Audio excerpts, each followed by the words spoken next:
Hello friends, welcome back to my channel आप बीती कहानी। आज मैं जो घटना बताने जा रहा हूँ वो घटना राजस्थान की है। और ये घटना जिनके साथ घटी है वो अपना लोकेशन और अपना नाम बताने से मना किए हैं। तो आज मैं जो आपको घटना बताऊंगा वो किसी रैंडम आदमी का नाम लेकर के बताऊंगा। तो इस घटना के बारे में आगे बढ़ने से पहले आप मेरे चैनल को सब्सक्राइब करें ताकि फ्यूचर में और भी सच्ची भूतिया घटनाओं के बारे में आपको मैं बता सकूँ। तो चलिए अब जानते हैं इस घटना के बारे में जो राजस्थान में हुई। जैसा कि आप लोग में से बहुत कोई भूत प्रेत पे विश्वास नहीं करते होंगे या फिर बोलते होंगे कि अगर मैं देखूंगा तभी विश्वास करूंगा। वैसा ही कुछ हादसा रमेश के साथ हुआ जो राजस्थान में रहता था। उसका मानना था कि वो जब तक भूत प्रेत को देखेगा नहीं तब तक वो विश्वास नहीं करेगा ये सब होती है।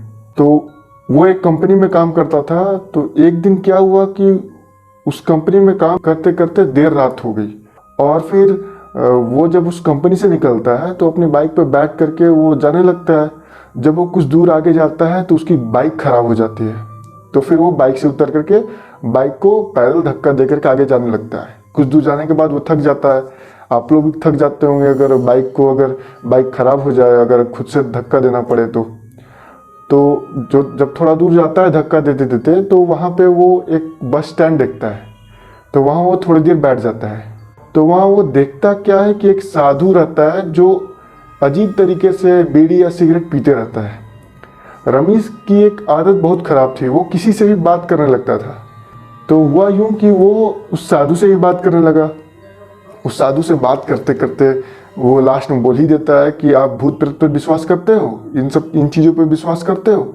तो साधु बोलता है कि मैं भगवान पे विश्वास करता हूँ, तो इन चीज़ों पे भी विश्वास करता हूँ।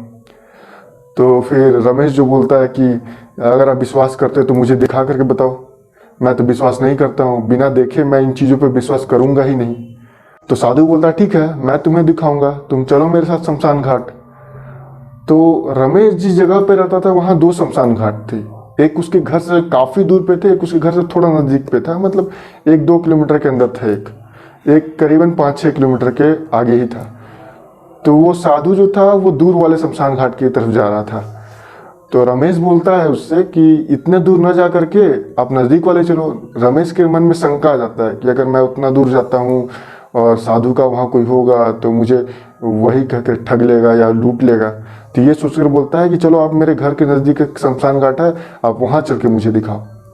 तो वो लोग उस रास्ते पे चल देते हैं। रास्ते पे जब थोड़े दूर आगे बढ़ता है रमेश तो उसे डर लगने लगता है। ऑब्वियस बात है किसी को भी हल्का डर लगेगा, पर कैसे भी उसे दिखने की इच्छा थी, उसे जानने की इच्छा थी। तो वो शमशान घाट पहुंच जाता है। वो शमशान घाट पहुंचे और वहाँ पे उन्होंने देखा कि कुछ देर पहले वहाँ पे किसी को जलाया गया है। तो साधु जो था वो जो जलाया हुआ जो राख था उस पर बैठ जाता है और वहाँ पे कील गाड़ देता है। इसको देख करके रमेश का हालत ख़राब हो जाता है। वो बोलता है कि बाबा आप क्या कर रहे हैं, ये हम लोग को यहाँ ऐसे नहीं करना चाहिए। तो साधु बोलता है कि तुम्हें देखना है कि नहीं। तो रमेश बोलता है रमेश बोलता है कि हाँ मुझे देखना है। वहाँ पे भी वो डटा रहता है कि मुझे देखना ही है। फिर होता यूँ है कि साधु जो कील को गाड़े हुए रहता है उस जमीन पे, उसमें से वो अपने पोटली में से सफ़ेद रंग का धागा निकालता है। उस धागे को निकाल करके उस कील के चारों ओर लपेटता है और एक सिरा जो है वो रमेश को थमा देता है और रमेश से बोलता है कि तुम इसे पकड़े रहना, इसे छोड़ना नहीं। इतनी सुन करके रमेश की हालत ख़राब हो जाती है। वो उसके हलक से आवाज़ नहीं निकल रही थी, उसके हाथ पैर काँप रहे थे। और तो और साधु बाबू ने ये बोला कि कुछ भी हो जाए इस धागा को छोड़ना नहीं तो जो भी आत्माएं आएंगी वो तुम्हें हानि पहुंचा सकती है। इसके बाद होता यूँ है कि जब साधु बाबा ने रमेश को आंख बंद करने के लिए बोला तो रमेश जो है अपनी आंखों को बंद नहीं करता है, वो थोड़ा थोड़ा देखते रहता है। तो देखता यह है कि साधु अपनी पोटली में से 3 मिठाई निकालता है, मिठाई बतासा निकालता है। बतासा एक तरह से कोई मिठाई है, उसके 3 टुकड़े करते हैं और उस कील के नज़दीक रख देता है। तो इतने देर में साधु बोलता है कि तुम देख रहे हो, इसे देखना नहीं है। तो इसके बाद फिर रमेश पूरी तरफ से अपनी आंख बंद कर लेता है। इसके बाद थोड़ी देर होता है कि आंख बंद किए हुए कि उसे लगता है कि अब वहाँ कोई है नहीं। तो जैसे ही वो आंख खुलता है तो वहाँ उसे साधु बाबा नहीं दिखते हैं, वो अकेला रहता है वहाँ पे। उसकी हालत ख़राब हो जाती है। फिर उसे दिखता है कि कोई 3 लोग उसके तरफ आ रहे थे। तो देखते देखते वो लोग नज़दीक आते हैं, वो कील के नज़दीक बैठ जाते हैं तीनों और खाने लगते हैं। तो रमेश की हालत तब खराब होती है जब उसने देखा, पहचाना कि उनमें से एक आदमी वही था जो उसके मोहल्ले में रहता था, उसके कुछ दिन पहले ही मृत्यु हुई थी। इसे देखकर उसकी हालत खराब हो जाती है और उसके हाथ से वो सफ़ेद धागा छूट जाता है और वो चिल्लाते हुए भागने लगता है। और फिर होता यूँ है कि उसके पीछे से आवाज़ आने लगती है, उसे रोकने के लिए आवाज़ आने लगती है। तो कैसे ही भागते भागते अपने घर पहुंचता है। घर पहुंचने के बाद अपने माँ बाप को सारी घटनाओं के बारे में बताता है कि मेरे साथ अभी ऐसा ऐसा हुआ।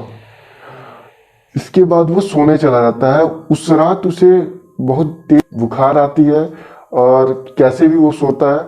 जब वो सोता है और अगली सुबह जब उसकी आँख खुलती है तो उसकी आँख जो है उसी शमशान घाट में खुलती है, उसी जगह खुलती है जहाँ पे वो तीनों आत्माएं बैठ के मिठाई खा रही थी। उस दिन के बाद रमेश की दिमागी हालत खराब रहने लगती है। तो हमें इससे क्या पता चलता है? हमें इससे पता चलता है कुछ ऐसी शक्तियाँ होती हैं जिसे हम अपनी खुली आंखों से नहीं देख सकते हैं। और बड़े बुजुर्गों का कहना है कि जिस चीज़ को हम देख नहीं सकते उनसे भिड़ना नहीं चाहिए। तो आप भी ऐसा कहते होंगे कि मुझे भूत देखना है तभी मैं विश्वास करूँगा, तो ऐसा नहीं कीजिएगा। ऐसा करने पे हो सकता है आपके साथ कुछ घटनाएं घट जाए। तो आगे और भी सच्ची घटनाओं के बारे में जानने के लिए और देखने के लिए वीडियो को लाइक करें और चैनल को सब्सक्राइब करें।